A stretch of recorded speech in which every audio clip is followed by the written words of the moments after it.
This is my first recording with 120 frames per second. Oh, on the Action 5.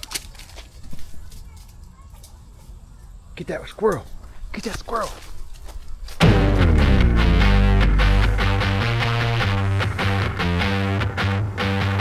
If you see me coming, I'm about to get it started. Get it started. I'ma show you something that you never knew you wanted. Yeah, you want it. Claws out, unleashed, I'm a beast. Got the whole crowd. Party, make a scene, gonna get it loud. Real proud, show my teeth. Go wild like an animal. Like an animal!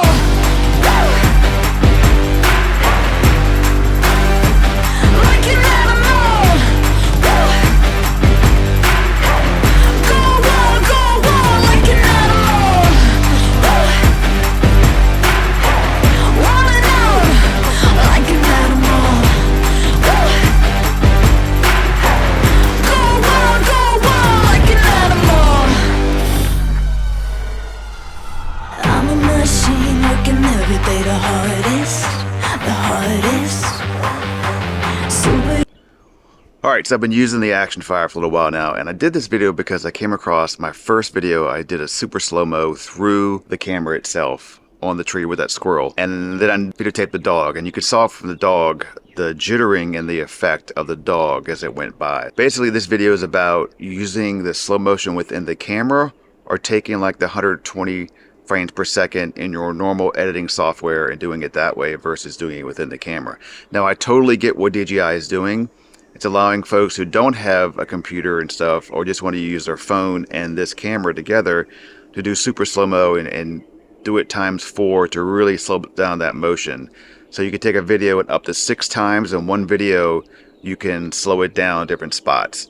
6 is the max in the video. One thing I didn't know was that 2 seconds in the front and 2 seconds in behind that video, it won't do that slow-mo. So if your slow motion is right at the end of the video or right at the beginning, it won't slow that down. It needs to be after 2 seconds. It needs that time buffer in between. Also, it means I noticed a lot of times where I did record something and tried to slow it down and it didn't give me that option. That's because it needs 2 in the front and 2 in the back. So if it's only like a 4-second video, it may not work. It needs like 5 seconds or more to allow it to slow it down within the camera itself, that little snail button. If you're going to edit your video anyway, is it better just to go ahead and do it in your Final Cut Pro or in your software that you use to edit video and slow it down that way? Or how does it look using what the camera does? Tell me what you think.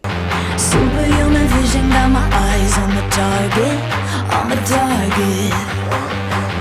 Claws out, unleashed, I'm a beast, got the whole crowd. Party, make a scene, gonna get loud. Real proud, show my teeth. Go wild like an animal. Like an animal.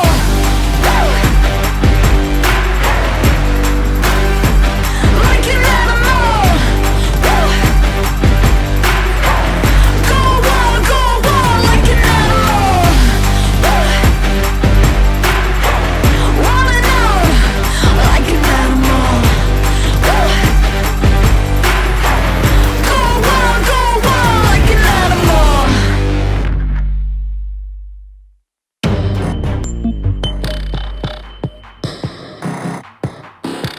an animal.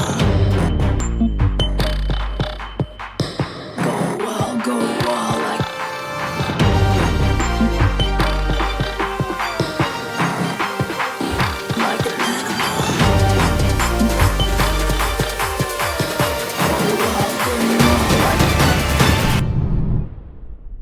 Like an animal.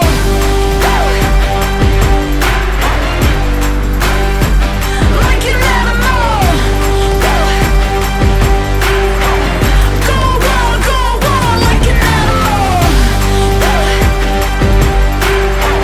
Wild and out. I did see some weird stuttering effect in the dog and also in a tennis stroke where she hit the ball and the ball is kind of like coming off at a shutter versus like Final Cut Pro, a little bit smoother.